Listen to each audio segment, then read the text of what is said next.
आदरणीय अध्यक्ष जी, इस सत्र के प्रारंभ में ही मैं जब मीडिया के साथियों से बात कर रहा था तब मैंने सभी माननीय सांसदों को अपील करते हुए एक बात का उल्लेख किया था। मैंने कहा था कि ये सत्र भारत के विजयोत्सव का सत्र है।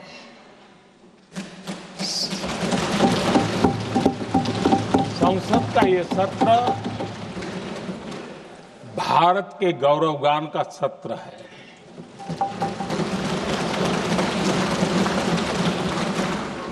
आदरणीय अध्यक्ष जी, जब मैं विजयोत्सव की बात कर रहा हूं तब मैं कहना चाहूंगा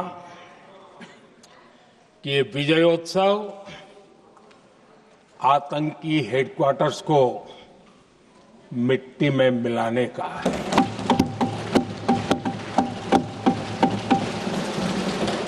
जब मैं विजयोत्सव कहता हूं तो ये विजयोत्सव सिंदूर की सौगंध पूरा करने का है।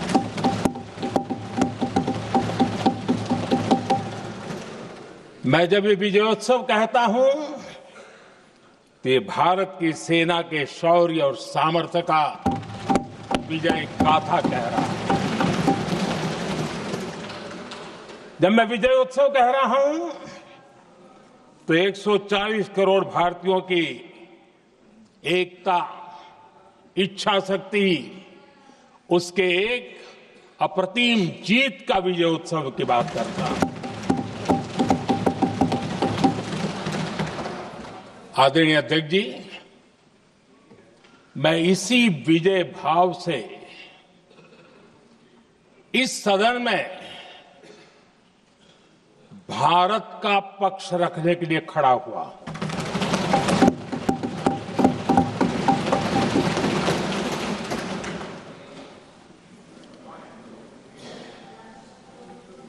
और जिन्हें भारत का पक्ष नहीं दिखता है उन्हें मैं आईना दिखाने के लिए खड़ा हुआ।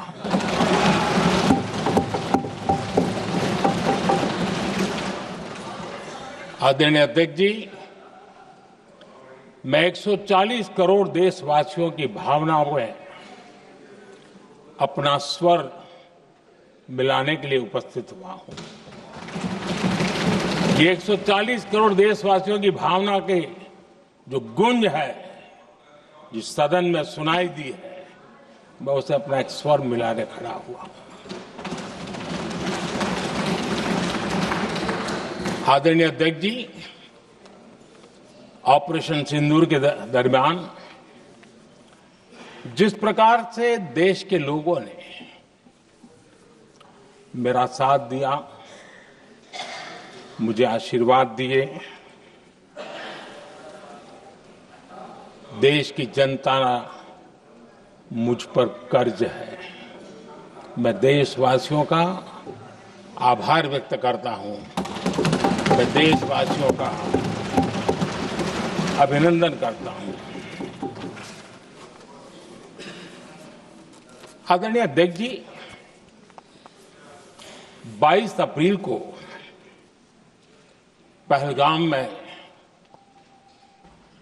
जिस प्रकार की क्रूर घटना घटी, जिस प्रकार आतंकवादियों ने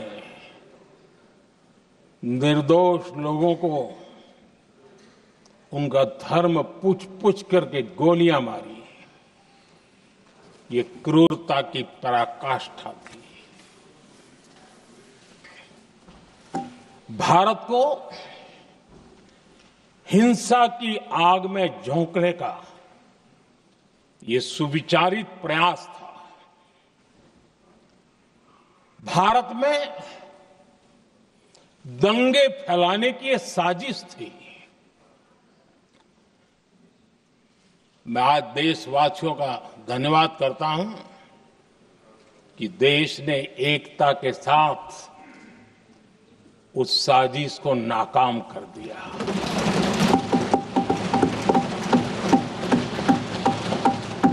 आदरणीय अध्यक्ष जी, 22 अप्रैल के बाद मैंने एक सार्वजनिक रूप से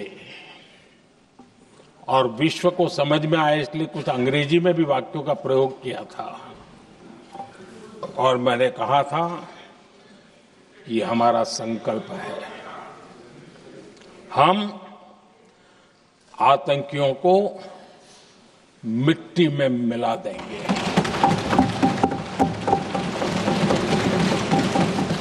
और मैंने सार्वजनिक रूप से कहा था, सजा उनके आकाओं को भी होगी और कल्पना से भी बड़ी सजा मिलेगी।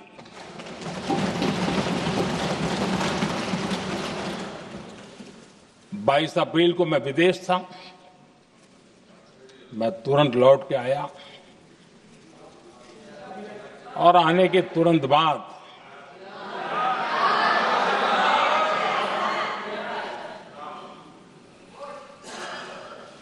मैंने एक बैठक बुलाई और उस बैठक में हमने साफ साफ निर्देश दिए कि आतंकवाद को करारा जवाब देना होगा और ये हमारा राष्ट्रीय संकल्प है। आदरणीय अध्यक्ष जी, हमें हमारे सैन्य बलों की क्षमता पर पूरा विश्वास है, पूरा भरोसा है उनकी क्षमता पर, उनके सामर्थ्य पर, उनके साहस पर। सेना को कार्रवाई की खुली छूट दे दी गई और यह भी कहा गया कि सेना तय करें कब, कहां, कैसे, किस प्रकार से। ये सारी बातें उस मीटिंग में साफ साफ कह दी गई और कुछ बातें उसमें से मीडिया में शायद रिपोर्ट भी हुई है।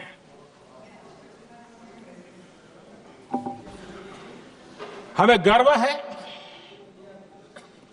आतंकियों को वो सजा दी और सजा ऐसी है कि आज भी आतंक के उन आकाओं की नींद उड़ी हुई है।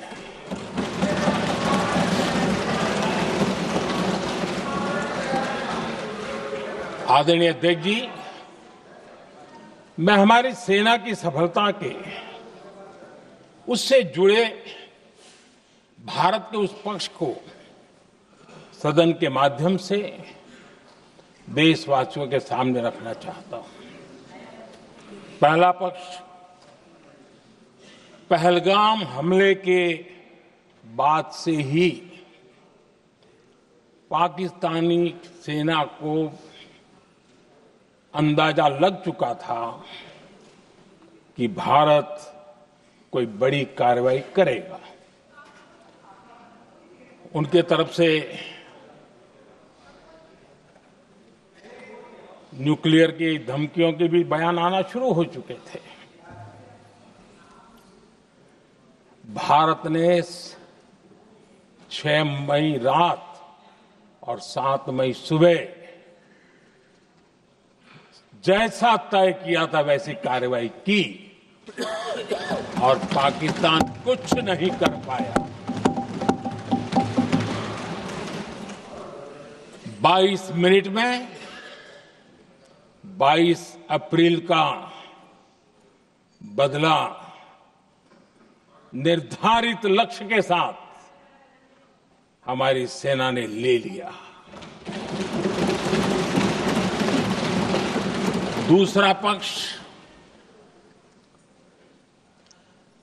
आदरणीय अध्यक्ष जी, पाकिस्तान के साथ हमारी लड़ाई तो कई बार हुई है,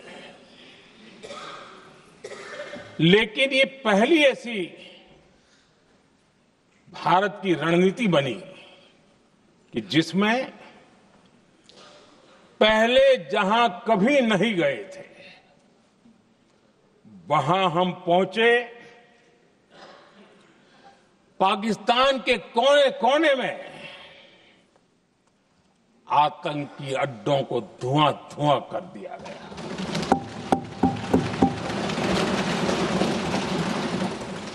आतंक के गढ़ कोई सोच नहीं सकता कि वहां तक कोई जा सकता है। बहावलपुर और मुर्गे उसको भी जमीन दोस्त कर दिया गया। आदरणीय अध्यक्ष जी, हमारे सेनाओं ने आतंकी अड्डों को तबाह कर दिया। तीसरा पक्ष, पाकिस्तान की न्यूक्लियर धमकी को हमने झूठा साबित कर दिया।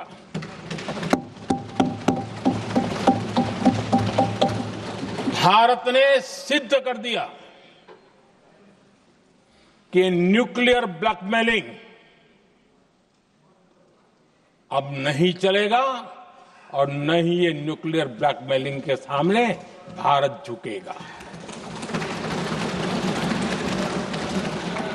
आदरणीय अध्यक्ष जी, चौथा पक्ष, भारत ने दिखाई अपनी तकनीकी क्षमता।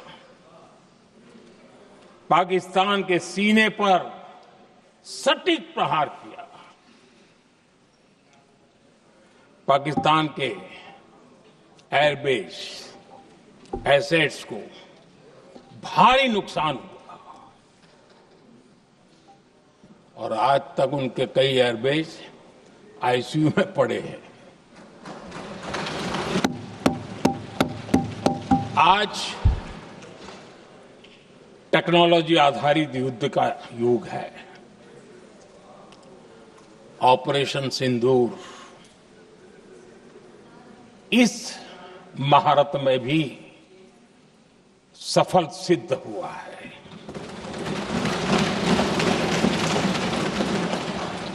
अगर पिछले 10 साल में जो हमने तैयारियां की हैं वो न की होती तो इस तकनीक के युग में हमारा कितना नुकसान हो सकता था, इसका हम अंदाज लगा सकते हैं। पांचवा पक्ष,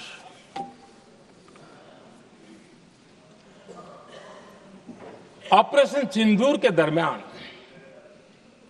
पहली बार हुआ जब आत्मनिर्भर भारत की ताकत को दुनिया ने पहचाना। Made in India drone, made in India missile ने पाकिस्तान के हथियारों की पोल खोल करके रख दी।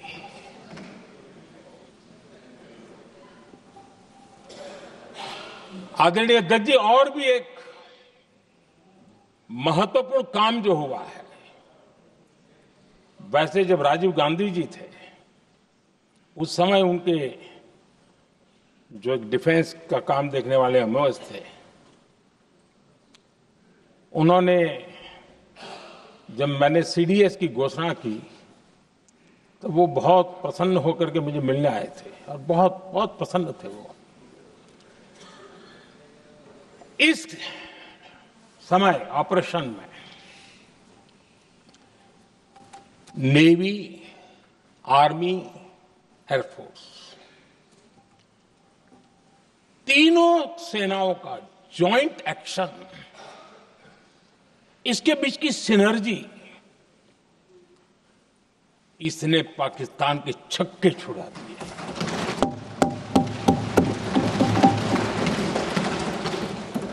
आदरणीय अध्यक्ष जी, आतंक की घटनाएं पहले भी देश में होती थी,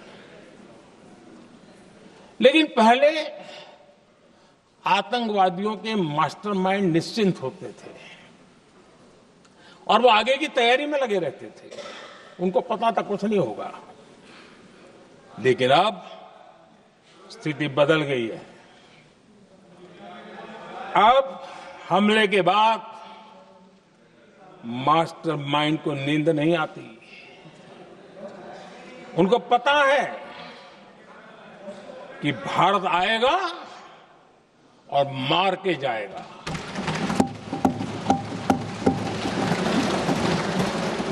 ये न्यू नॉर्मल भारत ने सेट कर दिया है।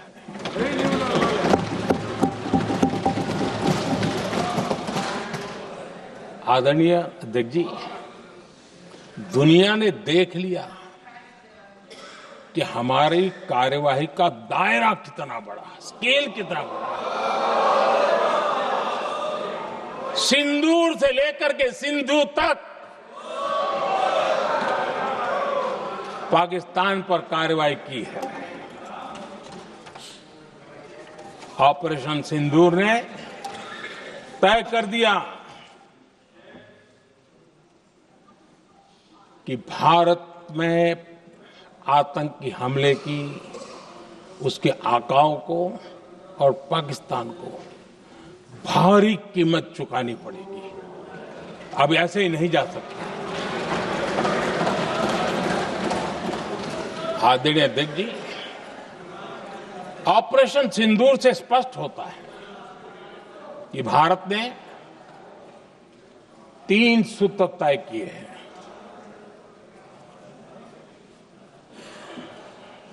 अगर भारत पर आतंकी हमला हुआ तो हम अपने तरीके से, अपनी शर्तों पर, अपने समय पर जवाब दे करके रहेंगे।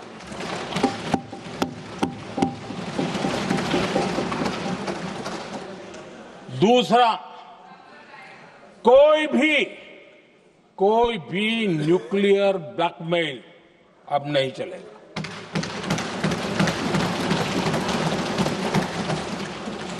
और तीसरा, हम आतंकी सरपरस्त सरकार और आतंक के आकाओं, उनको अलग अलग नहीं देखेंगे।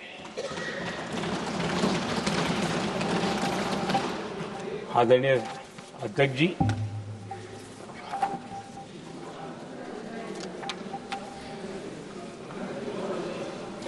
यहां पर विदेश नीति को लेकर के भी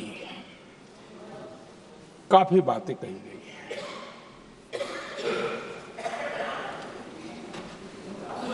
दुनिया के समर्थन को लेकर के भी काफी बातें कही गई हैं। मैं आज सदन में कुछ बातें पूरी स्पष्टता से कह रहा हूं। दुनिया में किसी भी देश ने भारत को अपनी सुरक्षा में कार्रवाई करने से रोका नहीं है।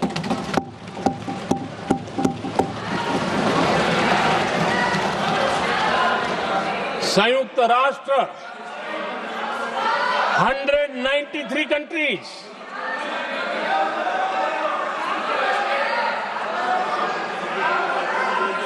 सिर्फ 3 देश 193 कंट्री में सिर्फ 3 देश ऑपरेशन सिंदूर के दौरान पाकिस्तान के समर्थन में बयान दिया था। Only 3 countries. क्वाड हो, ब्रिक्स हो, फ्रांस, रूस, जर्मनी, कोई भी देश का नाम ले लीजिए, तमाम देश दुनिया भर से भारत को समर्थन मिला है।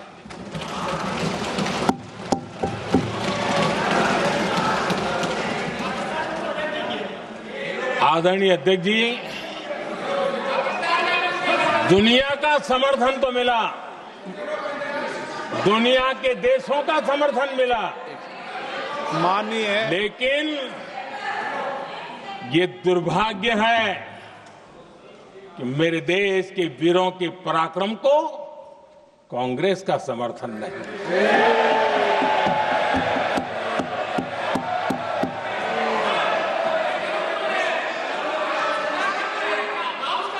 22 अप्रैल के बाद 22 अप्रैल के आतंकी हमले के बाद 3-4 दिन में ही ये उछल रहे थे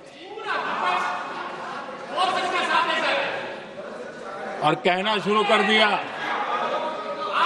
कहां गई 56 इंच की छाती, कहां खो गया मोदी, मोदी तो फेल हो गया। क्या मजा ले रहे थे। उनको लगता है वाह बाजी मार ली। उनको पहलगाम के निर्दोष लोगों की हत्या में भी वो अपनी राजनीति तराशते थे।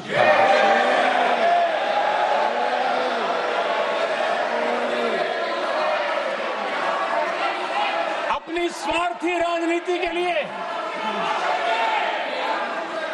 मुझ पर निशाना साध रहे थे, लेकिन उनकी ये बयानबाजी, इनका छिछोरापन देश के सुरक्षा बलों का मनोबल गिरा रहा था।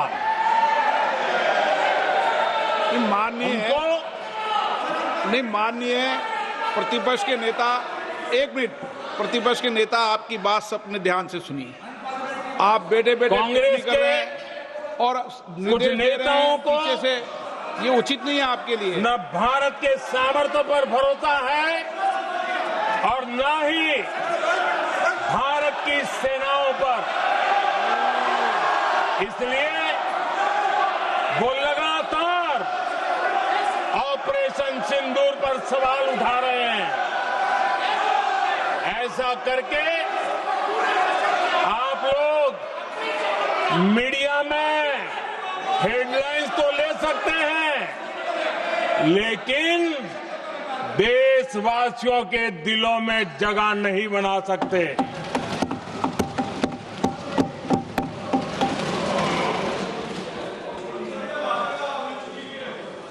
आदरणीय सभापति जी, आदरणीय अध्यक्ष जी, 10 मई को भारत ने ऑपरेशन सिंदूर के तहत हो रहे एक्शन को रोकने की घोषणा की। इसको लेकर यहां भांति भांति की बातें कही गई। ये वही प्रोपेगेंडा है जो सीमा पार से फैलाया गया है। कुछ लोग सेना द्वारा दिए गए तथ्यों की जगह पाकिस्तान के झूठ प्रचार को आगे बढ़ाने में जुटे हुए हैं।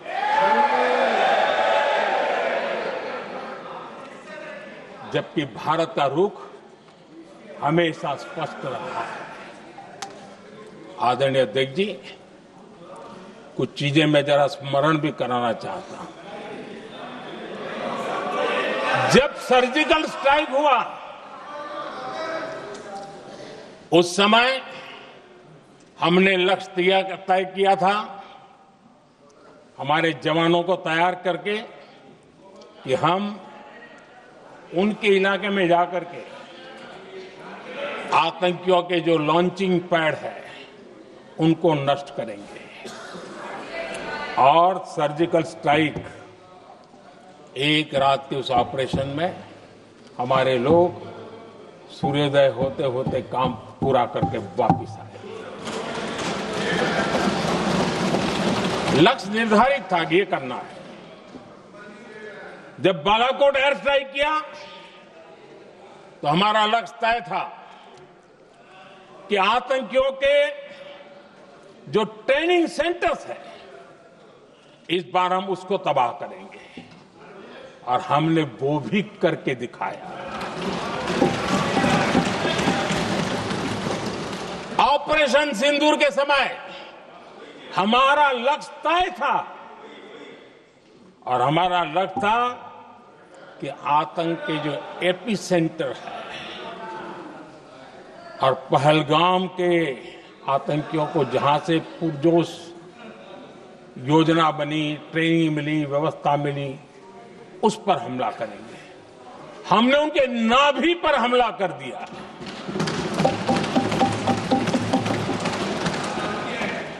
जहां पहलगाम के आतंकियों का रिक्रूटमेंट हुआ, ट्रेनिंग होती थी, फंडिंग होता था, उन्हें टेक्निकल सपोर्ट मिलता था, शस्त्र सरंजाम मिलता था, उस जगह को आइडेंटिफाई किया और हमने सटीक तरीके से ऑपरेशन सिंदूर के तहत आतंकियों की नाभि पे प्रहार कर दिया।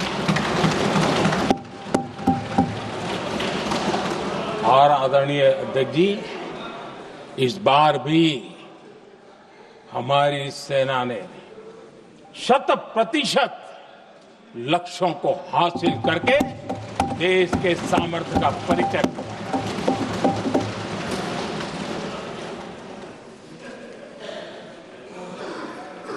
कुछ लोग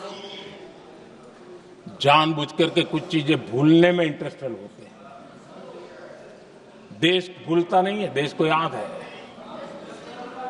6 रात और 7 मई सुबह ऑपरेशन हुआ था और 7 मई को सुबह भारत ने प्रेस कॉन्फ्रेंस हमारी सेना ने की और इस प्रेस कॉन्फ्रेंस में भारत ने स्पष्ट कर दिया था और पहले दिन से क्लियर था कि हमारा लक्ष्य है आतंकियों के आका, आतंकियों की जो व्यवस्थाएं जहां से होती है वो और उनके अड्डे, उनको हम ध्वस्त करना चाहते थे और हमने प्रेस कॉन्फ्रेंस में कह दिया था, हमने हमारा काम कर दिया है, हमने जो तय किया था पूरा कर दिया है। और इसलिए 6-7 मई को ऑपरेशन हमारा संतोषजनक होने के तुरंत बाद कल जो राजनाथ जी ने कहा था, मैं डंके की चोट पर दोबारा दोहराता हूं, भारत की सेना ने पाकिस्तान की सेना को चंद मिनटों में बता दिया कि हमारा ये लक्ष्य था, हमने लक्ष्य पूरा कर दिया है, ताकि उनको पता चले और हमें भी पता चले कि उनके दिल दिमाग में क्या चलता है।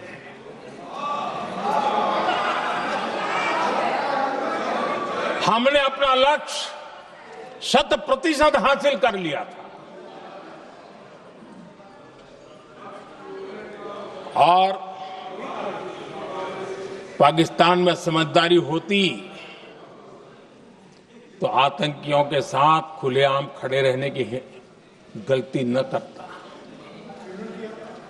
उसने निर्लज्ज होकर के आतंकवादियों के साथ खड़े रहने का फैसला किया। हम पूरी तरह तैयार थे, हम भी मौके की तलाश में थे, लेकिन हमने दुनिया को बताया था कि हमारा लक्ष्य आतंकवाद है, आतंकवादी आका है, आतंकवादी ठिकाने हैं, वो हमने पूरा कर दिया। लेकिन जब पाकिस्तान ने आतंकियों की मदद में आने का फैसला किया और मैदान में उतरने की हरकत की, तो भारत की सेना ने सालों तक याद रह जाए ऐसा करारा जवाब दे करके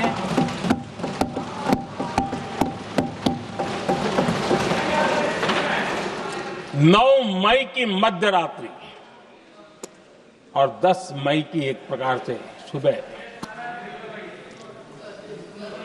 हमारी मिसाइलें उन्होंने पाकिस्तान के हर कोने में प्रचंड प्रहार किया, जिसकी पाकिस्तान ने कभी कल्पना नहीं की थी, और पाकिस्तान को घुटनों पर आने के लिए मजबूर कर दिया।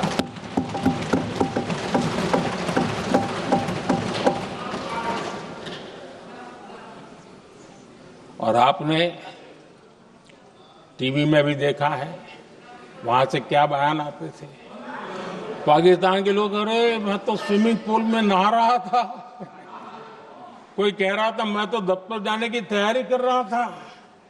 हम कुछ सोचे इस पहले तो भारत ने तो हमला कर दिया। ये पाकिस्तान के लोगों के बयान है और देश ने देखे हैं। स्विमिंग पूल में नहा रहा था।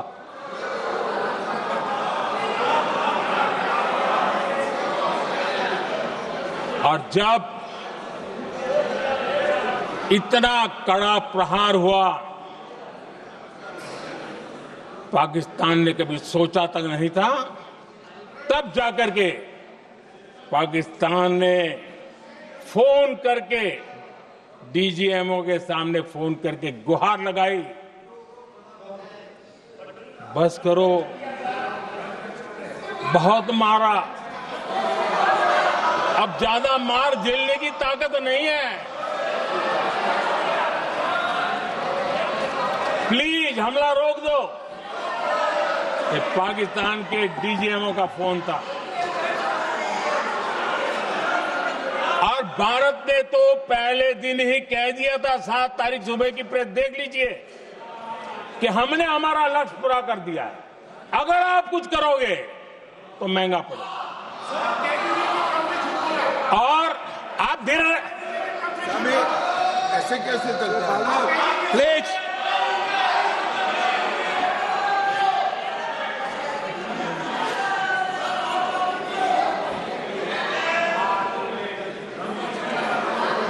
मैं आज दोबारा कह रहा हूं, ये भारत की स्पष्ट नीति थी, सुविचारित नीति थी, सेना के साथ मिलकर के तय की हुई नीति थी, और वे ये थी कि हम आतंक, उनके आका, उनके ठिकाने, ये हमारा लक्ष्य है।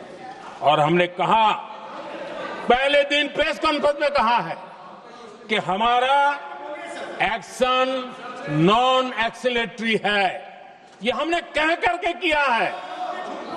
और इसके लिए साथियों हमने हमला रोका। अध्यक्ष जी, दुनिया के किसी भी नेता ने भारत के ऑपरेशन रोकने के लिए नहीं कहा।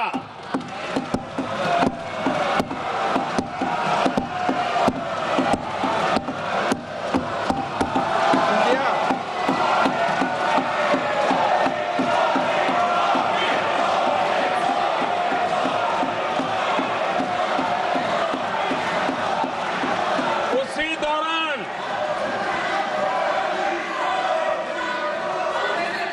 9 तारीख को रात को अमेरिका के उपराष्ट्रपति जी ने मुझसे बात करने का प्रयास किया।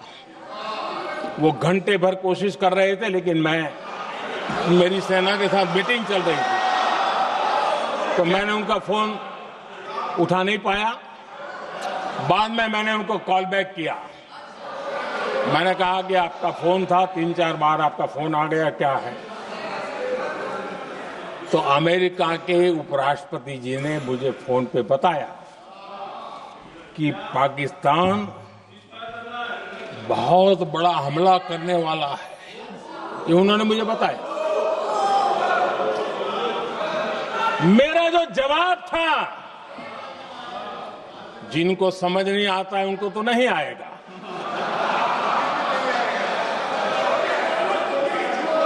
मेरा जवाब था, अगर पाकिस्तान का ये इरादा है तो उसे बहुत महंगा पड़ेगा। ये मैंने अमेरिका के उपराष्ट्रपति को कहा।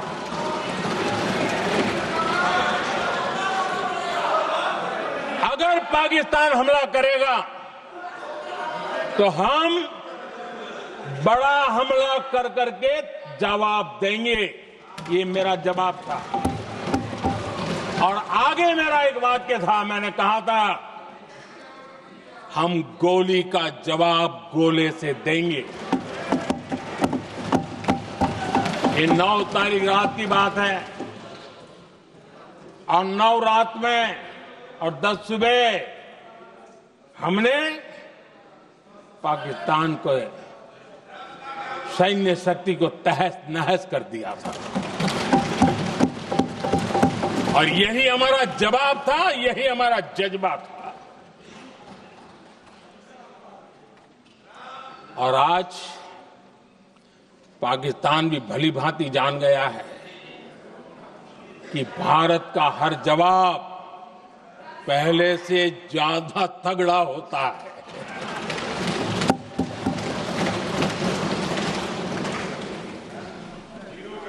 उसे यह भी पता है कि अगर भविष्य में नौबत आई तो भारत आगे कुछ भी कर सकता है। और इसलिए मैं फिर से लोकतंत्र के इस मंदिर में दोहराना चाहता हूं, ऑपरेशन सिंदूर जारी है।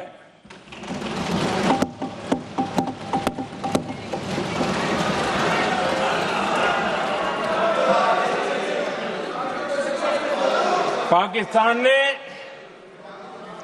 दुस्साहस की अगर कल्पना की तो उसे करारा जवाब दिया जाएगा।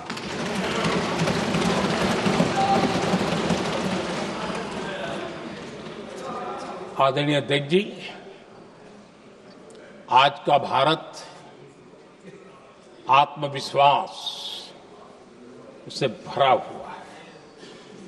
आज का भारत आत्मनिर्भरता के मंत्र को लेकर के पूरी शक्ति के साथ तेज गति से आगे बढ़ रहा है।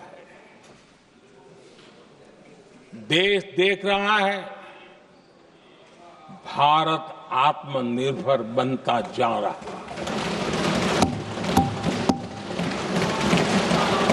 लेकिन देश ये भी देख रहा है कि एक तरफ तो भारत आत्मनिर्भरता की ओर तेज गति से आगे बढ़ रहा है, लेकिन कांग्रेस मुद्दों के लिए पाकिस्तान पर निर्भर होती जा रही है।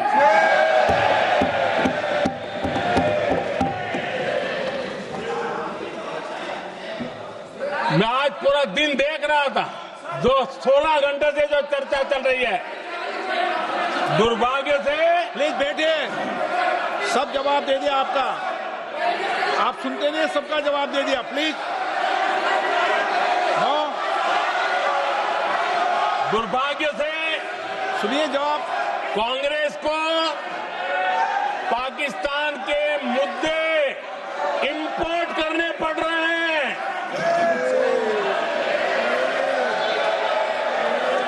आदरणीय अध्यक्ष जी,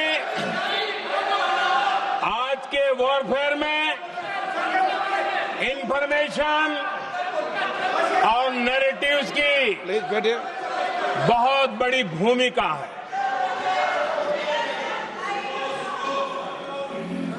नैरेटिव घड़ करके, एआई का भी भरपूर उपयोग करके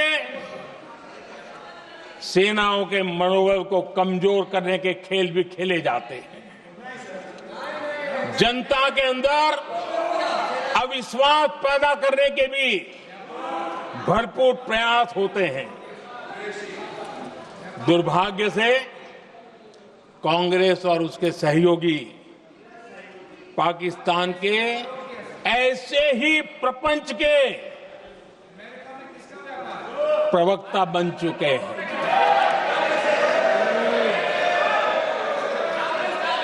आदरणीय अध्यक्ष जी, देश की सेना ने, आदरणीय अध्यक्ष जी, ये तरीका है देश आपका? की सेना ने बैठिए बैठिए।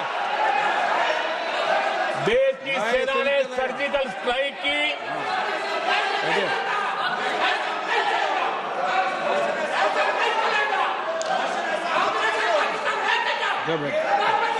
बैठिए बैठिए बैठिए। आदरणीय अध्यक्ष जी, देश की सेना ने सफलतापूर्वक सर्जिकल स्ट्राइक की तो तुरंत कांग्रेस वालों ने सेना से सबूत मांगे थे, लेकिन जब उन्होंने देश का मूड देखा, देश का मिजाज देखा, तो सुर उनके बदलने लगे और बदल करके क्या कहने लगे? कांग्रेस के लोगों ने कहा, ये सर्जिकल स्ट्राइक क्या बड़ी बात है, ये तो हमने भी की थी। एक ने कहा 3 सर्जिकल स्ट्राइक की थी, दूसरे ने कहा 6 सर्जिकल स्ट्राइक की थी, तीसरे ने कहा 15 सर्जिकल स्ट्राइक की थी।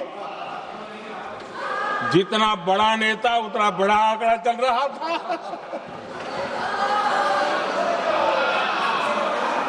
आदरणीय अध्यक्ष जी, इसके बाद बालाकोट में सेना ने एयर स्ट्राइक की। अब एयर स्ट्राइक तो ऐसी थी कि वो कुछ कह नहीं सकते थे, इसलिए ये तो नहीं कहा कि भाई हमने भी की थी। उसमें तो उन्होंने समझदारी दिखाई, लेकिन फोटो मांगने लगे। एयर स्ट्राइक हुई तो फोटो दिखाओ, क्या कहां गिरा, क्या तोड़ा, कितना तोड़ा, कितने मरे, बस यही पूछते रहे। पाकिस्तान भी यही पूछता था, ये भी यही पूछते थे। इतना ही नहीं, आदरणीय अध्यक्ष जी, जब पायलट अभिनंदन पकड़े गए तो पाकिस्तान में तो खुशी का माहौल होना स्वाभाविक था कि उनके हाथ में भारतीय सेना का एक पायलट उनके हाथ लगा था। लेकिन यहां पर भी कुछ लोग थे जो कानों कानों में कह रहे थे, अब मोदी फंसा, अब अभिनंदन आए, मोदी ला करके दिखा दे, अब देखते हैं मोदी क्या करता है। आज डंके की चोट पर अभिनंदन वापिस आएगा।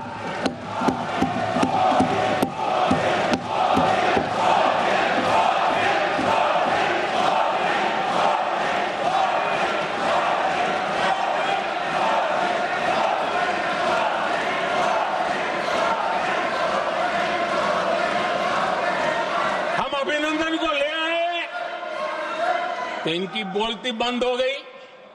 इनको लगा यार कि नसीब वाला आदमी है, हमारा हथियार हाथ से निकल गया। आदरणीय अध्यक्ष जी, पहलगाम हमले के बाद हमारा बीएसएफ का एक जवान पाकिस्तान के कब्जे में गया, तो फिर इनको लगा वाह बड़ा मुद्दा हाथ में आ गया है, अब मोदी फंस जाएगा। अब तो मोदी की फजीयत जरूर होगी। और उनकी इकोसिस्टम ने सोशल मीडिया में बहुत सारी कथाएं वायरल की कि ये बीएसएफ के जवान का क्या होगा, उसके परिवार का क्या होगा, ये वापस आएगा, कब आएगा, कैसे आएगा, न जाने क्या क्या चला दिया। आदरणीय अध्यक्ष जी, बीएसएफ का वो जवान भी आन बान शान के साथ वापस आया।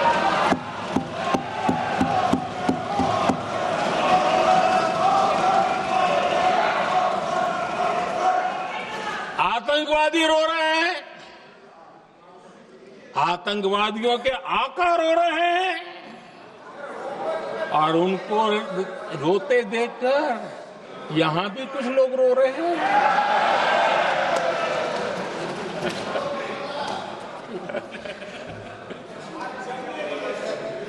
अब देखिए, सर्जिकल स्ट्राइक चल रही थी, उसके बाद उन्होंने एक खेल खेलने की कोशिश की, बात जमी नहीं। एयर स्ट्राइक हुई तो दूसरा खेल खेलने की कोशिश की, वो भी जमी नहीं। जब ये ऑपरेशन सिंदूर हुआ तो उन्होंने नया पैंतरा शुरू किया। और क्या शुरू किया? रोक क्यों दिया? पहले तो मानने को तैयार नहीं थे कि मुक्त करते, अब कहते रोक क्यों दिया?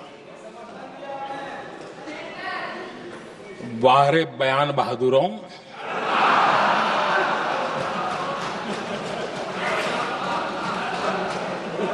आपको विरोध का कोई न कोई बहाना चाहिए। और इसलिए सिर्फ मैं नहीं, पूरा देश आप पर हंस रहा है।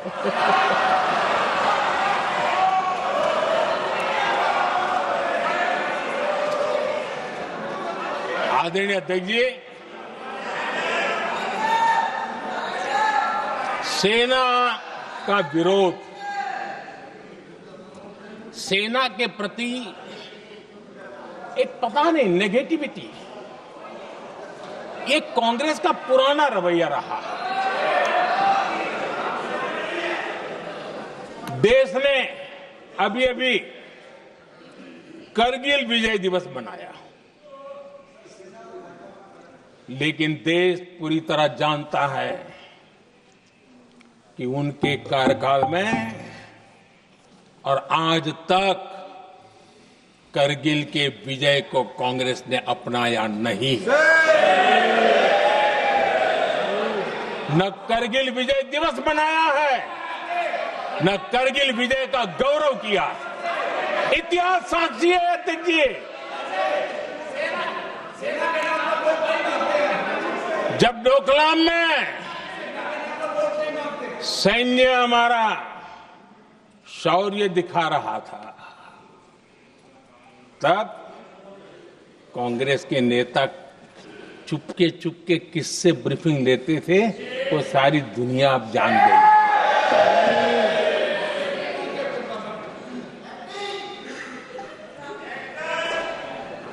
आप निकाल दीजिए पाकिस्तान के सारे बयान और यहां हमारा विरोध करने वाले लोगों के बयान, फुल स्टॉप कॉमा के साथ एक है। क्या कहेंगे इसको? और बुरा लगता है सच बोलते हैं तो। पाकिस्तान के साथ सुर में सुर मिला दिया जाता है। आदरणीय अध्यक्ष जी, देश हैरान है, कांग्रेस ने पाकिस्तान को क्लीन चिट दे दी है।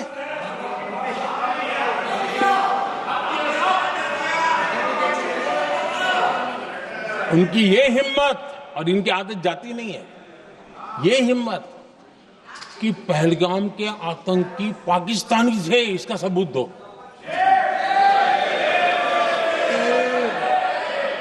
क्या कह रहे हो तुम लोग? तो कौन सा तरीका है? और यही मांग पाकिस्तान कर रहा है जो कांग्रेस कर रही है। और आदरणीय अध्यक्ष जी, आज जब सबूतों की कोई कमी नहीं है, सब कुछ आंखों के सामने दिखता है, तब ये हालत है। अगर ये सबूत ना होते तो क्या करते ये लोग, आप बताइए। आदरणीय अध्यक्ष जी,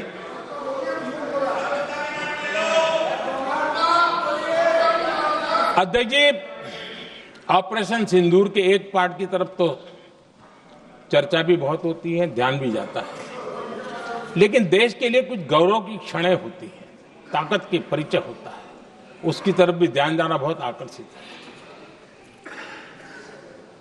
हमारे एयर डिफेंस सिस्टम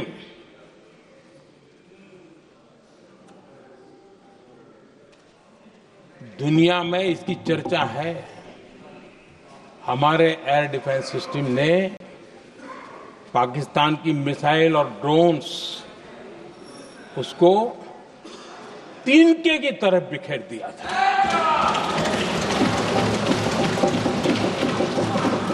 आदरणीय अध्यक्ष जी, मैं एक आंकड़ा आज बताना चाहता हूं, पूरा देश गर्व से भर जाएगा। कुछ लोगों का क्या होगा मैं नहीं जानता, पूरा देश गर्व से भर जाएगा। 9 मई को पाकिस्तान ने करीब 1000 मिसाइलों और आर्म ड्रोन्स के भारत पर बहुत बड़ा हमला करने की कोशिश की। 1000 ये मिसाइलें भारत के किसी भी हिस्से पर गिरती तो वहां भयंकर तबाही मचती, लेकिन 1000 मिसाइल्स और ड्रोन्स को भारत ने आसमान में ही चूर चूर कर दिया।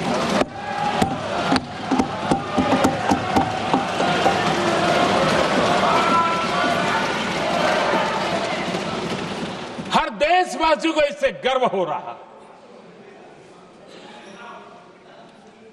लेकिन जैसे कांग्रेस के लोग इंतजार कर रहे थे, कुछ तो गड़बड़ होगी यार, मोदी मरेगा, कहीं तो फंसेगा।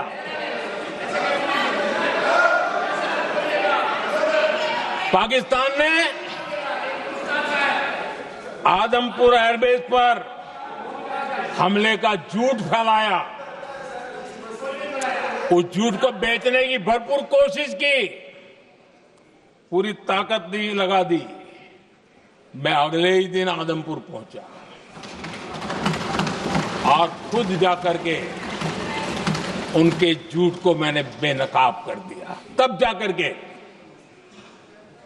उनको अकल ठिकाने लगी कि अब ये झूठ चलने वाला नहीं है। आदरणीय अध्यक्ष जी,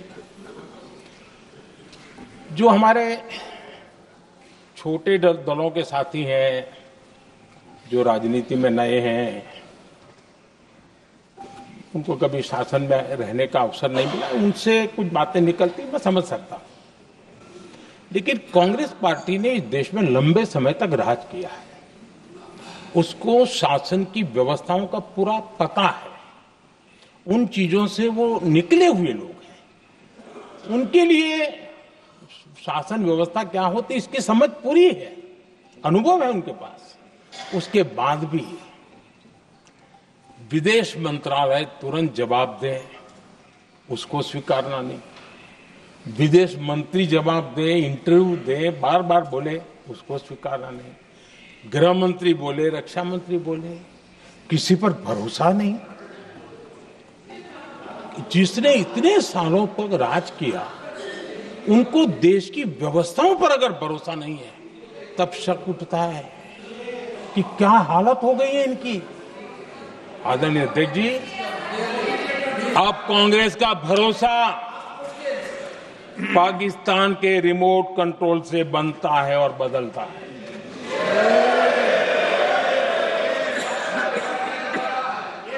आदरणीय अध्यक्ष जी, एक बिल्कुल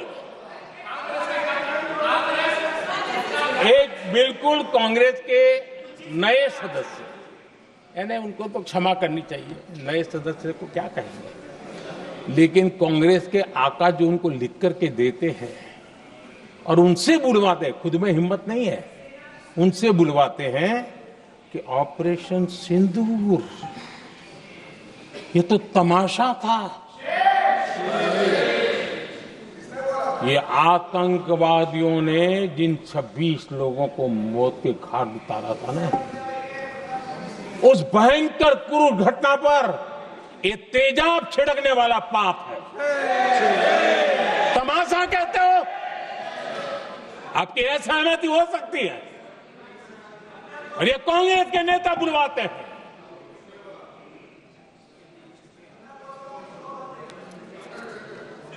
आदरणीय अध्यक्ष जी,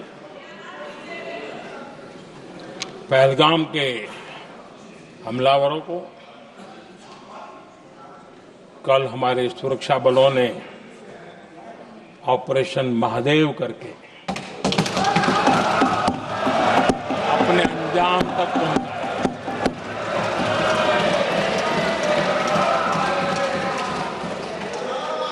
लेकिन मैं हैरान हूं कि यहां ठहाके लगा के पूछा गया कि आखिर कल ही क्यों हुआ।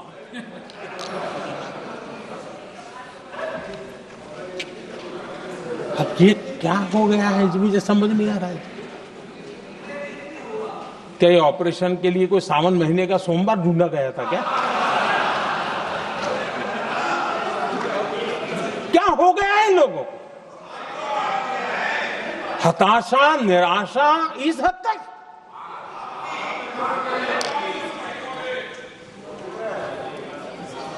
और देखिए मजा, पिछले कई सप्ताह से हाँ ऑपरेशन सिंदूर हो गया तो ठीक है, पहलगाम के आतंकियों का क्या हुआ, पहलगाम के आतंकियों का। अब हुआ तो कल क्यों हुआ?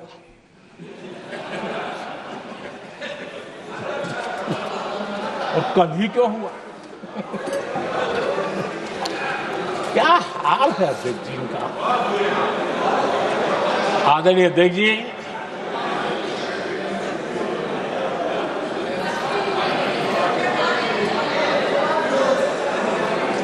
आदरणीय अध्यक्ष जी, शास्त्रों में कहा गया है, हमारे शास्त्रों में कहा गया है, शस्त्रेण रक्षिते राष्ट्रे, शस्त्रेण रक्षिते राष्ट्रे शास्त्र चर्चा प्रवर्तते। अर्थात जब राष्ट्र शस्त्र से सुरक्षित होते हैं तभी वहां शास्त्र की, ज्ञान की चर्चाएं जन्म ले पाती है। जब सीमा पर सेनाएं मजबूत होती है तभी लोकतंत्र प्रखर होता है। आदरणीय अध्यक्ष जी, ऑपरेशन सिंदूर बीते दशक में भारत की सेना के सशक्तिकरण का एक साक्षात प्रमाण है। ऐसे ही नहीं हुआ है। कांग्रेस के शासन के दौरान सेनाओं को आत्मनिर्भर बनाने के संबंध में सोचा तक नहीं जाता था। आज भी आत्मनिर्भर शब्द की मजाक उड़ाई जाती है। वैसे वो महात्मा गांधी से आया हुआ है, लेकिन आज भी मजाक उड़ाई जाती है। हर रक्षा सौदे में कांग्रेस अपने मौके खोजती रहती थी।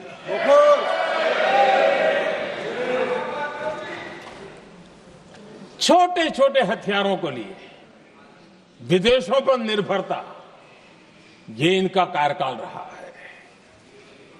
Bullet proof jacket, night vision camera तक नहीं होते थे। और लंबा लिस्ट है, जीप से शुरू होता है, बफो, हेलीकॉप्टर, हर चीज के साथ घोटाला जुड़ा हुआ है। आदरणीय अध्यक्ष जी, हमारी सेनाओं को आधुनिक हथियारों के लिए दशकों तक इंतजार करना पड़ा। आजादी के पहले, और इतिहास गवाह, एक जमाना था जब डिफेंस मैन्युफैक्चरिंग में भारत का आवाज सुनाई देती थी। जिस समय तलवारों से लड़ा जाता था ना, तब भी तलवारें भारत की श्रेष्ठ मानी जाती थी। हम डिफेंस के इक्विपमेंट में आगे थे। लेकिन आजादी के बाद जो एक मजबूत डिफेंस इक्विपमेंट मैन्युफैक्चरिंग का हमारा दायरा था, जो हमारा पूरा इकोसिस्टम था, उसको सोच समझ करके तबाह कर दिया गया, उसको दुर्बल किया गया।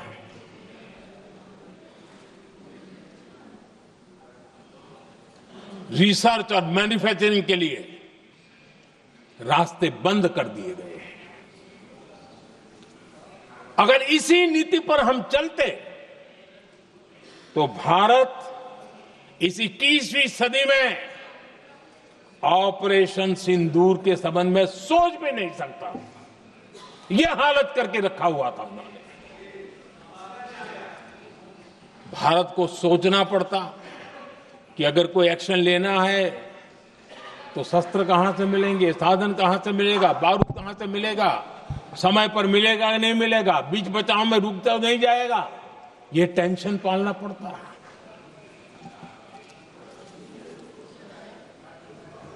आदरणीय अध्यक्ष जी, बीते एक दशक में मेक इन इंडिया हथियार सेना को मिले, उन्होंने इस ऑपरेशन में बहुत निर्णायक भूमिका निभाई।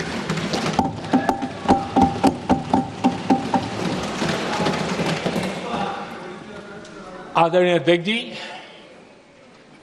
एक दशक पहले भारत के लोगों ने संकल्प लिया, हमारा देश सशक्त, आत्मनिर्भर और आधुनिक राष्ट्र बने।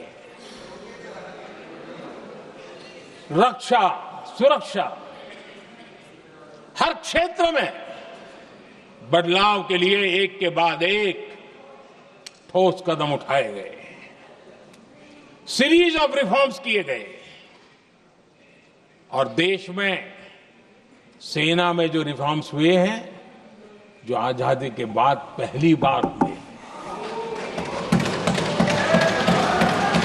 चीफ ऑफ डिफेंस स्टाफ की नियुक्ति, ये विचार कोई नया नहीं था, दुनिया में प्रयोग भी चलते हैं, भारत में निर्णय नहीं होते थे।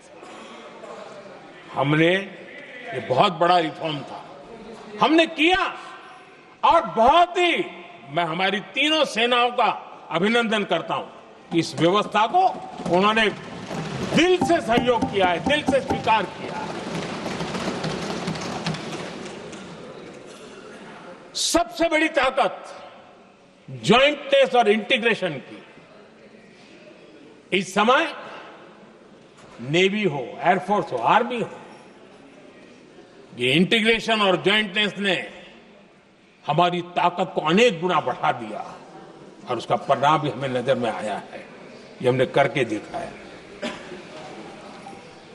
सरकार की जो डिफेंस प्रोडक्शन की कंपनियां थी, उसमें हमने रिफॉर्म किए। शुरुआत में वहां पर आग लगाना, आंदोलन करवाना, हड़तालें करवाने के खेल चल रहे थे, अभी भी बंद नहीं हुए हैं, लेकिन देश हित को सर्वोपरि मान करके उन डिफेंस इंडस्ट्री के हमारे जो लोग थे सरकारी व्यवस्था में, उन्होंने इसको मन से लिया, रिफॉर्म को स्वीकार किया और वो भी आज बहुत प्रोडक्टिव बन गए। इतना ही नहीं, हमने प्राइवेट सेक्टर के लिए भी डिफेंस के दरवाजे खोल दिए हैं और आज भारत का प्राइवेट सेक्टर आगे आ रहा है।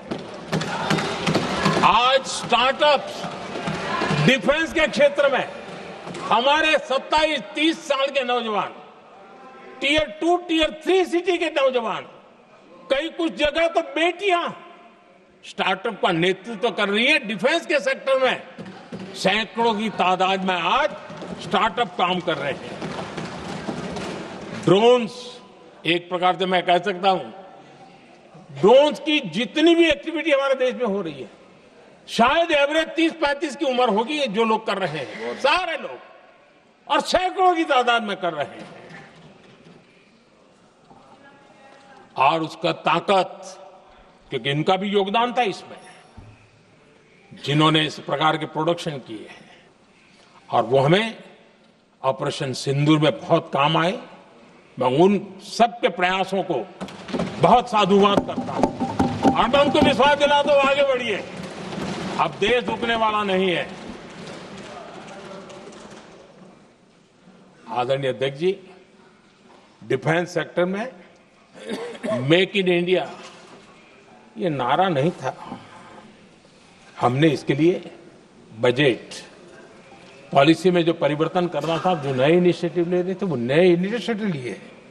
और सबसे बड़ी बात, क्लियर कट विजन के साथ हमने देश में make in India defence sector के अंदर तेज गति से हम आगे बढ़ रहे हैं। आदरणीय अध्यक्ष जी, एक दशक में डिफेंस का बजट लगभग पहले से 3 गुना हुआ है। डिफेंस प्रोडक्शन में करीब करीब 250% वृद्धि हुई है, 250% वृद्धि हुई है। 11 वर्षों में डिफेंस एक्सपोर्ट 30 गुना से भी ज्यादा बढ़ा है, 30 गुना से ज्यादा। डिफेंस एक्सपोर्ट आज दुनिया के करीब 100 देशों तक हम पहुंचे। और आदरणीय अध्यक्ष जी, कुछ चीजें ऐसी होती हैं जो इतिहास में बहुत बड़ा प्रभाव छोड़ती है। ऑपरेशन सिंदूर ने डिफेंस का जो मार्केट है उसमें भारत का झंडा गाड़ दिया है। भारत के हथियारों की डिमांड आज बढ़ती चली जा रही है, मांग बढ़ रही है। ये भारत में उद्योगों को भी बल देगी, एमएसएमई को बल देगी, हमारे नौजवानों को रोजगार देगी और हमारे नौजवान अपनी बनाई चीजों से दुनिया में अपनी ताकत का प्रदर्शन कर पाएंगे। ये आज दिख रहा है, मैं देख रहा हूं। डिफेंस के क्षेत्र में जो आत्मनिर्भर भारत की दिशा में हम जो कदम उठा रहे हैं, मैं हैरान हूं। कुछ लोगों को आज भी तकलीफ हो रही है, जैसे उनका खजाना लूट गया। ये कौन सी मानसिकता है? देश को ऐसे लोगों को पहचानना होगा। आदरणीय अध्यक्ष जी, मैं स्पष्ट करना चाहता हूं, डिफेंस में भारत का आत्मनिर्भर होना ये आज की शस्त्रों की स्पर्धा में के काल में विश्व शांति के लिए भी जरूरी है।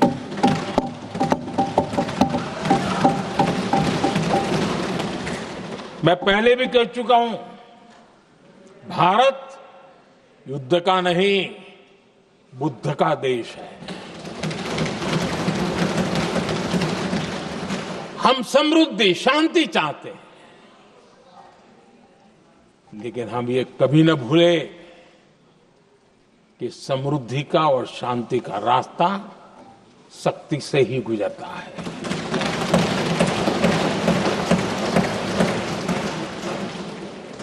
आदरणीय अध्यक्ष जी, हमारा भारत छत्रपति शिवाजी महाराज, महाराजा रणजीत सिंह, राजेंद्र चोला, महाराणा प्रताप, लसित बोरफुकन और महाराजा सुहेलदेव का देश है।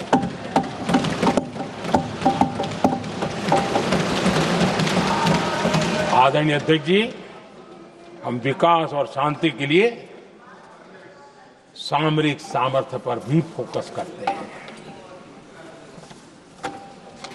आदरणीय अध्यक्ष जी,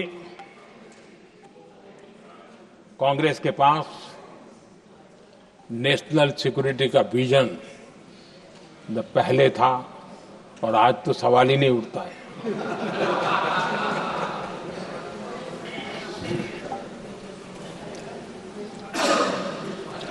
कांग्रेस ने हमेशा नेशनल सिक्योरिटी पर समझौता किया। आज जो लोग पूछ रहे हैं पीओके को वापस क्यों नहीं लिया, वैसे ये सवाल मुझे ही पूछ सकते हैं और किसको पूछ सकते हैं।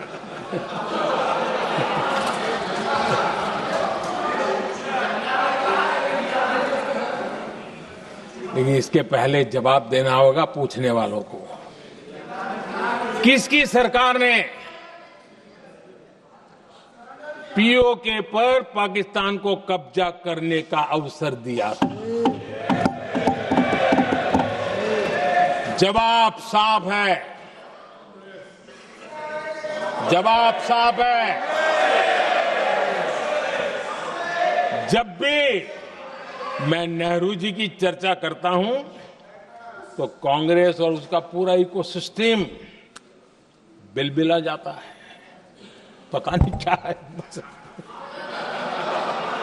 आदरणीय अध्यक्ष जी, हम एक शेर सुना करते थे, मुझे ज्यादा इसका ज्ञान तो नहीं है लेकिन सुनते थे। लम्हों ने खता की और सदियों ने सजा पाई। आजादी के बाद से ही जो फैसले लिए गए उनकी सजा आज तक देश भुगत रहा है।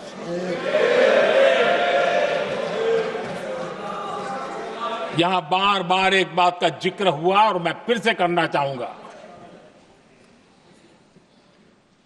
अक्साई चीन की उस पूरे क्षेत्र को बंजर जमीन करार दिया गया,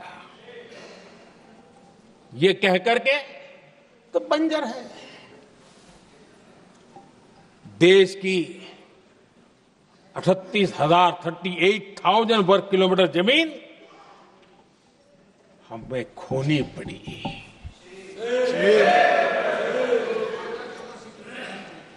आदरणीय अध्यक्ष जी, मैं जानता हूं मेरी कुछ बातें चुभने वाली है। 1962 और 1963 के बीच कांग्रेस के नेता जम्मू कश्मीर के पूंछ, उरी, नीलम वैली और किशनगंगा को छोड़ देने का प्रस्ताव रख रहे थे।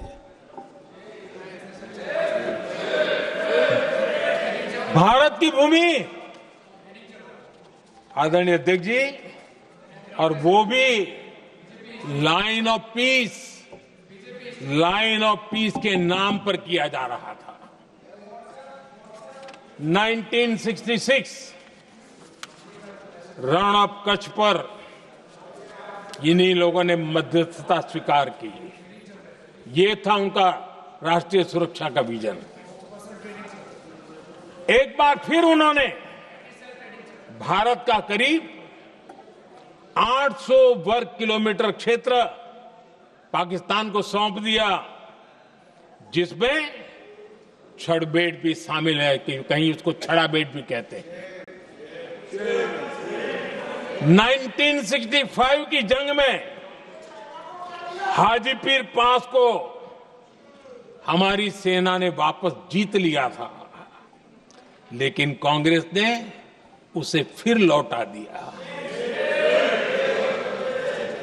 1971 पाकिस्तान के 93,000 फौजी हमारे पास बंदी थे। पाकिस्तान का हजारों वर्ग किलोमीटर एरिया हमारी सेना ने कब्जा किया था। हम बहुत कुछ कर सकते थे, विजय की स्थिति में थे। उस दौरान अगर थोड़ी सा विजन होता, थोड़ी सी समझ होती, तो पीओके वापस लेने का निर्णय हो सकता। वो मौका था, वो मौका भी छोड़ दिया गया। अरे इतना ही नहीं, इतना सारा जब सामने टेबल पर था, अरे कम से कम करतारपुर साहब को तो ले सकते थे, वो ही नहीं कर पाया। 1974 श्रीलंका को कच्चथीवू द्वीप को गिफ्ट कर दिया गया। आज तक हमारे मछुआरे भाई बहनों को इससे परेशानी होती है, उनकी जान पर आफत आती है। क्या गुनाह था तमिलनाडु के मेरे फिशरमैन भाई बहनों का? आपने उनका हक छीन लिया और दूसरों को गिफ्ट कर दिया। कांग्रेस का दशकों से इरादा लेकर चल रही थी कि सियाचिन से सेना हटा दी जाए। आदरणीय अध्यक्ष जी, 2014 में देश ने इनको मौका नहीं दिया, वरना आज सियाचिन भी हमारे पास नहीं होता।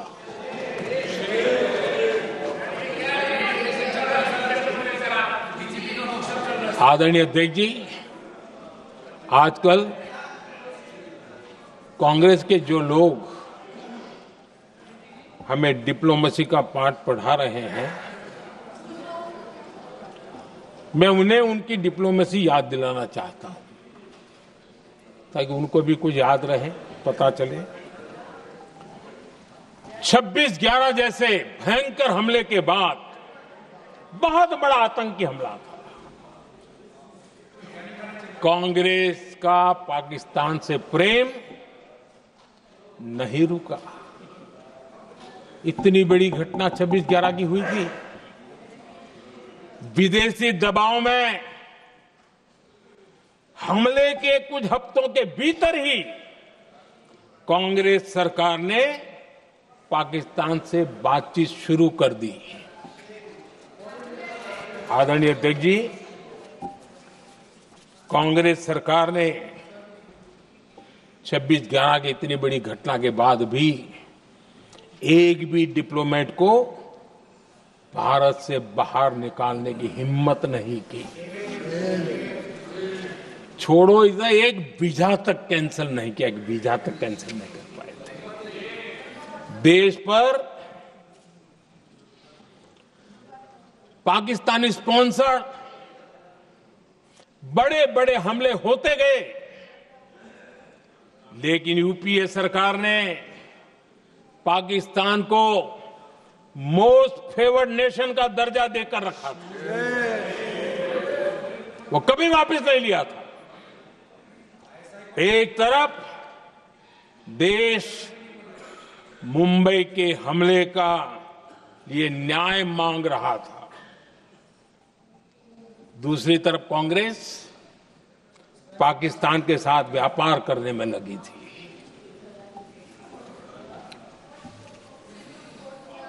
पाकिस्तान वहां से खून की होली खेलने वाले आतंकियों को भेजते रहे,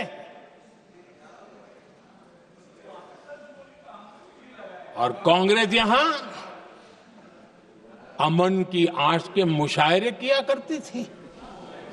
मुशायरे होते थे। हमने आतंकवाद और अमन की आस का ये वन वे ट्रैफिक बंद कर दिया।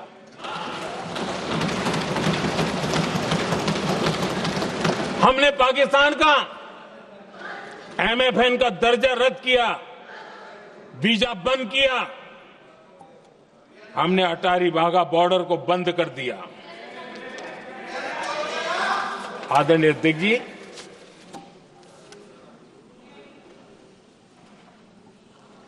भारत के हितों को गिरवी रख देना ये कांग्रेस की पार्टी की पुरानी आदत है।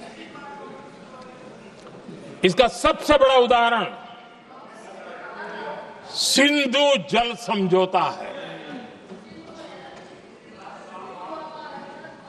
सिंधु जल समझौता किसने किया? नेहरू जी ने किया।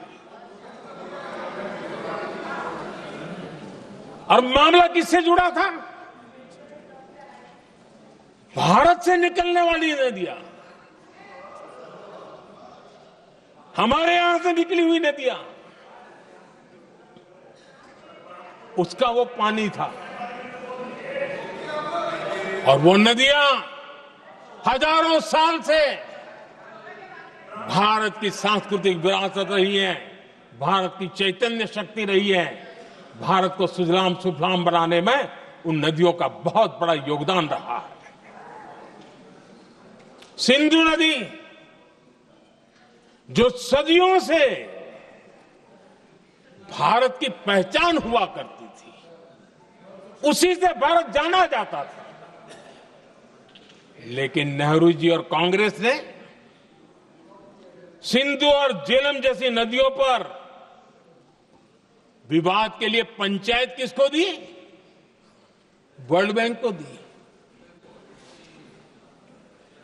वर्ल्ड बैंक फैसला करे क्या कर रहा है, नदी हमारी, पानी हमारा।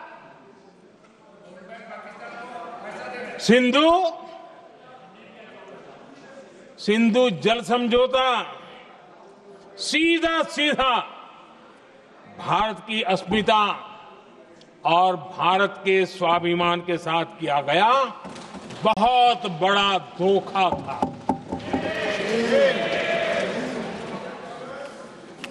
आदरणीय अध्यक्ष जी, आज के देश के युवा ये बात सुनते होंगे तो उनको भी आश्चर्य होगा कि ऐसे लोग थे हमारे देश का काम करते थे।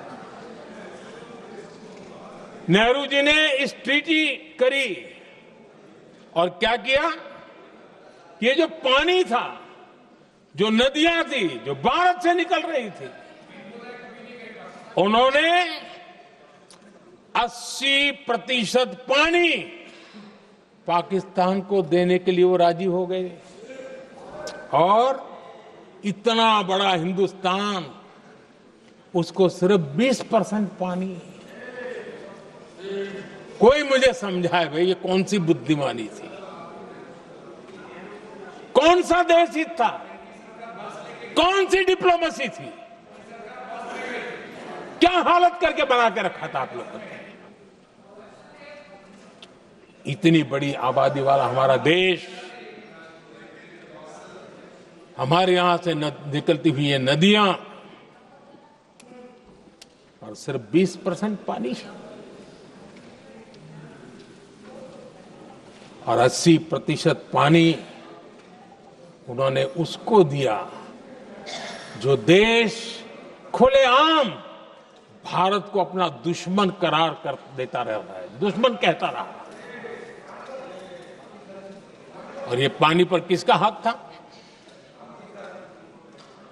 हमारे देश के किसानों का, हमारे देश के नागरिकों का।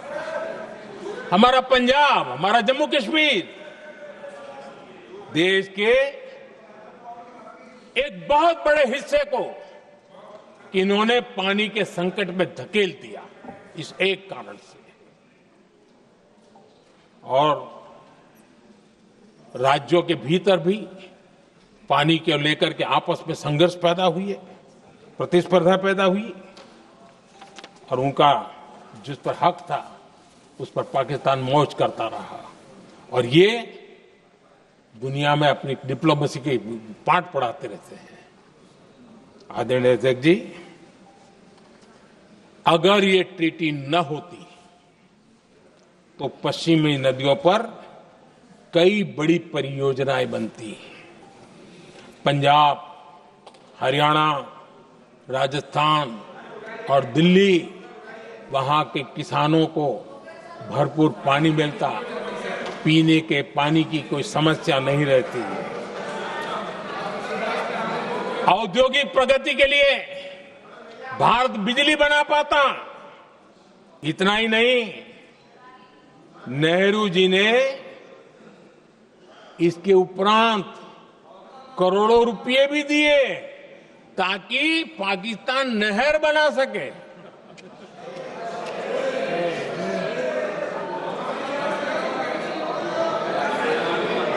आदरणीय अध्यक्ष जी, इससे भी बड़ी बात, देश चौंक जाएगा।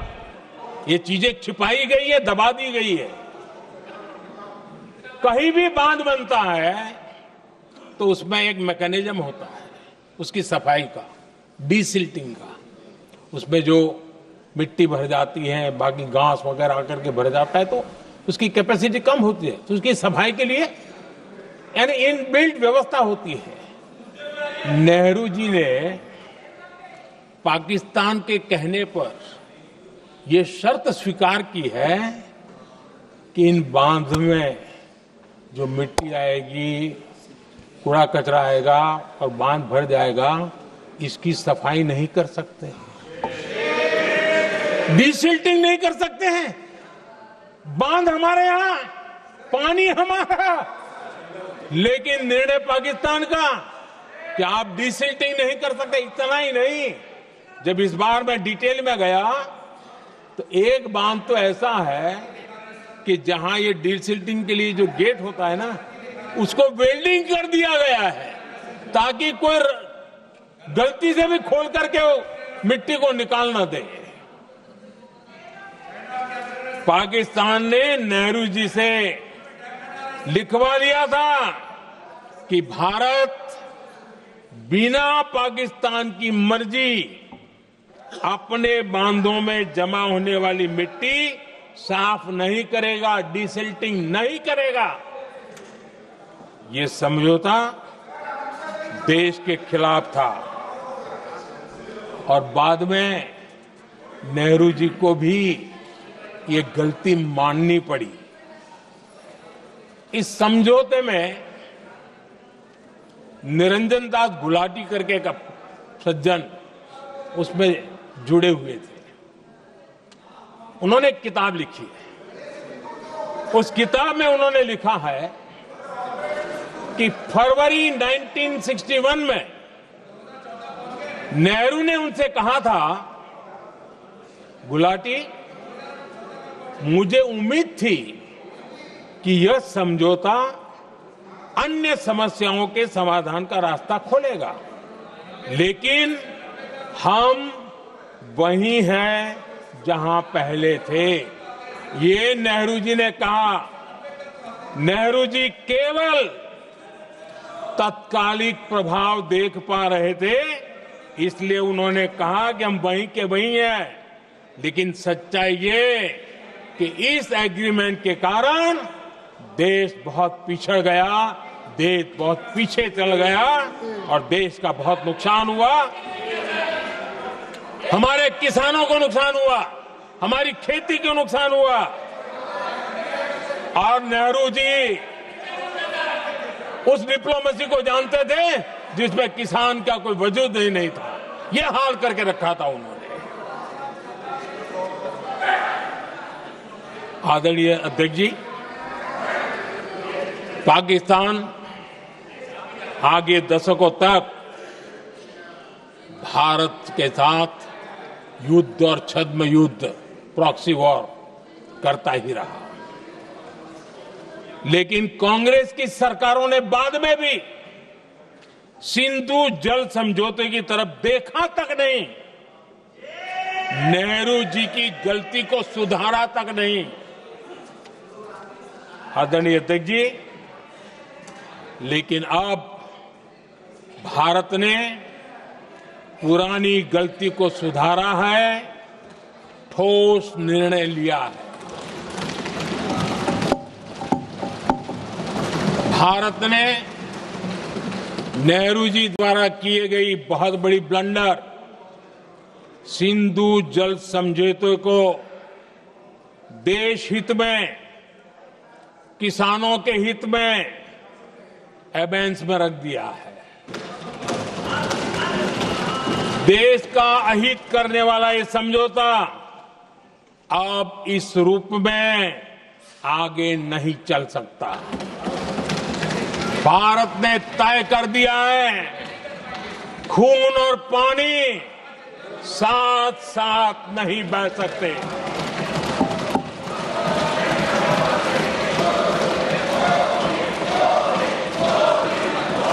माननीय सदस्य, आप बहुत देर हो गई, आप उपनेता हैं, ये तरीका आप बैठे बैठे टोकते हैं, प्लीज, ये शोभा नहीं देता आपके लिए। बैठिए बैठिए बैठिए, आदरणीय, बैठिए, शोभा नहीं देता आपका। अध्यक्ष जी, आप उपनेता, अपनी मर्यादा बना के रखें। चलिए बैठिए। वहां बैठे साथी आतंकवाद पर लंबी लंबी बातें करते हैं। जब ये सत्ता में था, जुड़े हुए हैं, जब इनको राज करने का अवसर मिला था, तब देश का हाल क्या है, क्या रहा था, वो आज भी देश भूला नहीं है। 2014 से पहले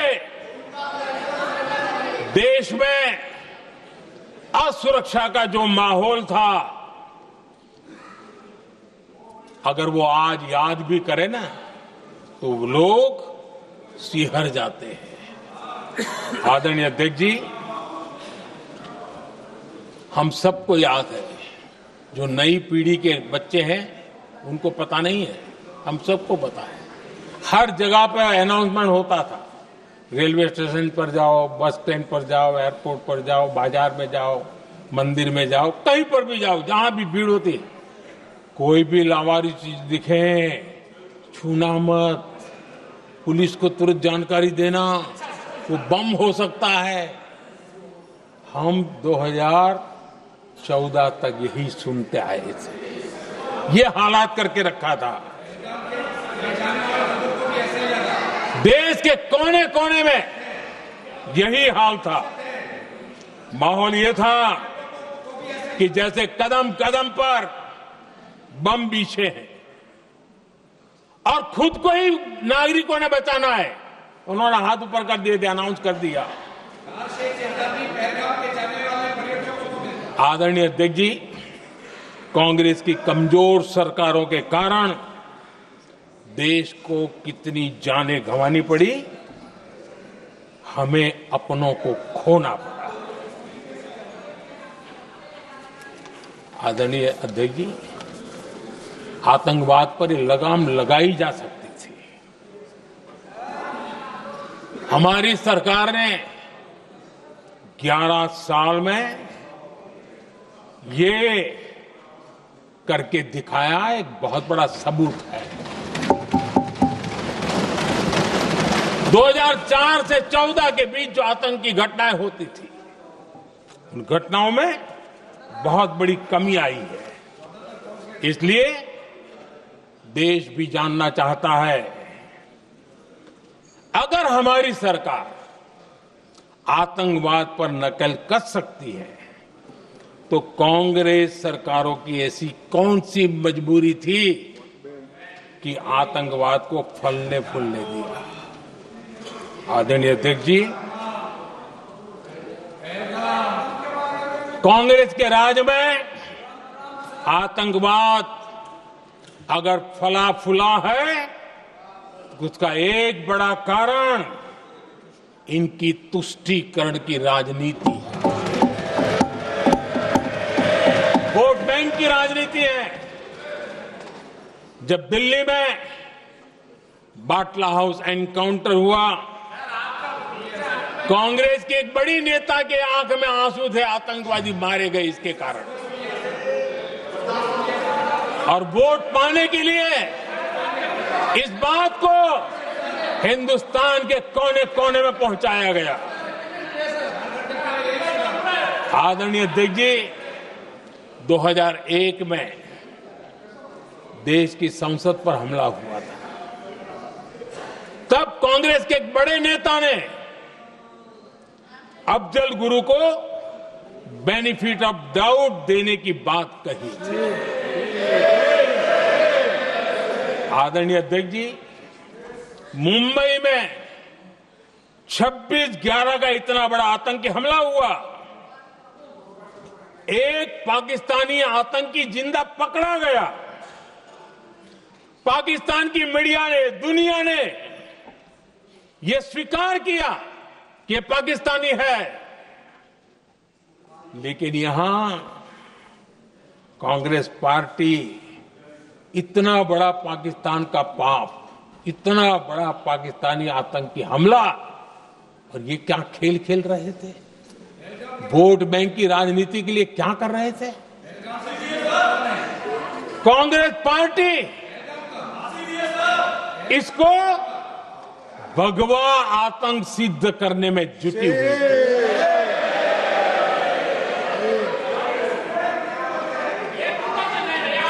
कांग्रेस दुनिया को हिंदू आतंकवाद की छड़ी बेचने में लगी हुई थी। कांग्रेस के एक नेता ने अमेरिका के बड़े राजनयिक को यहां तक कह दिया था कि लश्कर-ए तोयबा से भी बड़ा खतरा भारत के हिंदू ग्रुप है। ये कहा गया था।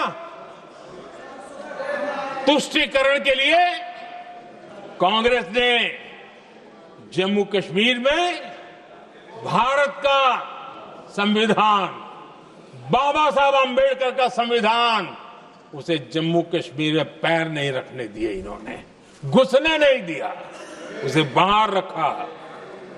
तुष्टीकरण और वोट बैंक की राजनीति के लिए कांग्रेस हमेशा देश की सुरक्षा को बलि चढ़ाती रही। आदरणीय अध्यक्ष जी, तुष्टीकरण के लिए ही कांग्रेस ने आतंकवाद से जुड़े कानूनों को कमजोर किया। गृहमंत्री जी ने आज विस्तार से सदन में कहा है, इसलिए मैं इसको रिपीट करना नहीं चाहता। आदरणीय अध्यक्ष जी, मैंने इस सत्र की शुरुआत में आग्रह किया था, मैंने कहा था कि दल हित में हमारे मत मिले न मिले, दल हित में हमारे मत मिले न मिले, देश हित में हमारे मन जरूर मिलने चाहिए। पहलगाम की विभीषिका ने हमें गहरे घाव दिए हैं, उसने देश को झकझोर दिया है। इसके जवाब में हमने ऑपरेशन सिंदूर किया तो सेनाओं के पराक्रम ने, हमारे आत्मनिर्भर अभियान ने देश में एक सिंदूर स्पिरिट पैदा किया है।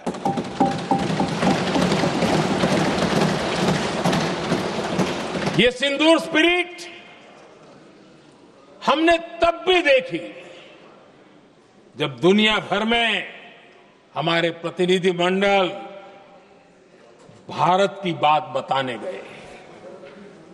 मैं उन सभी साथियों को बहुत बहुत बधाई देता हूं। आपने बहुत ही प्रभावी ढंग से भारत की बात डंके की चोट पर दुनिया के सामने रखी। लेकिन मुझे दुख इस बात का है, हैरानी भी है, जो खुद को कांग्रेस के बड़े नेता समझते हैं, उनके पेट में दर्द हो रहा है कि भारत का पक्ष दुनिया के सामने क्यों रखा गया।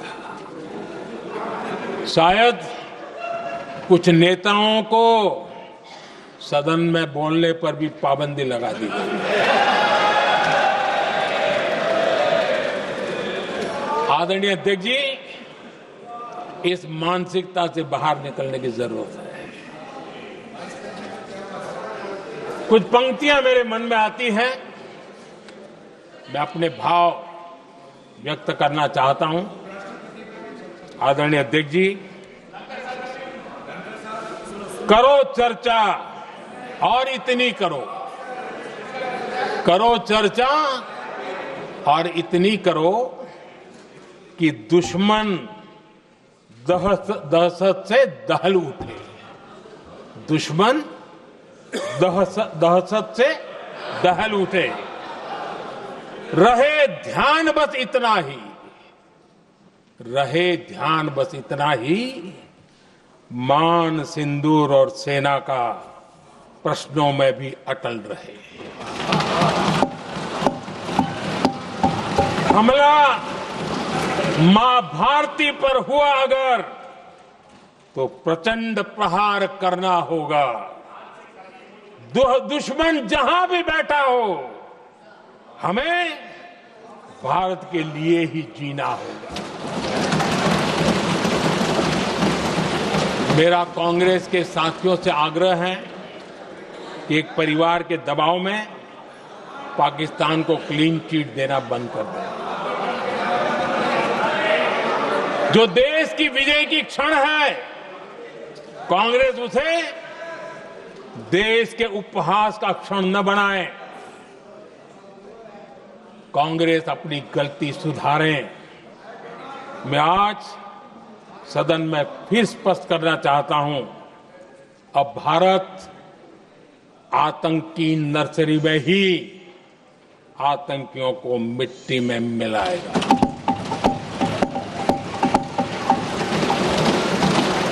हम पाकिस्तान को भारत के भविष्य खेलने नहीं देंगे और इसलिए ऑपरेशन सिंदूर खत्म नहीं हुआ है, ऑपरेशन सिंदूर जारी है। और ये पाकिस्तान के लिए भी नोटिस है। वो जब तक भारत के खिलाफ आतंक का रास्ता रोकेगा नहीं, तब तक भारत एक्शन लेता रहेगा। भारत का भविष्य सुरक्षित और समृद्ध होगा, यही हमारा संकल्प है। इसी भाव के साथ मैं फिर से सभी सदस्यों को सार्थक चर्चा के लिए धन्यवाद देता हूं। और आदरणीय अध्यक्ष जी, मैंने भारत का पक्ष रखा है, भारत के लोगों की भावनाओं को व्यक्त किया है। मैं सदन का फिर से आभार व्यक्त करता हूं। बहुत बहुत धन्यवाद।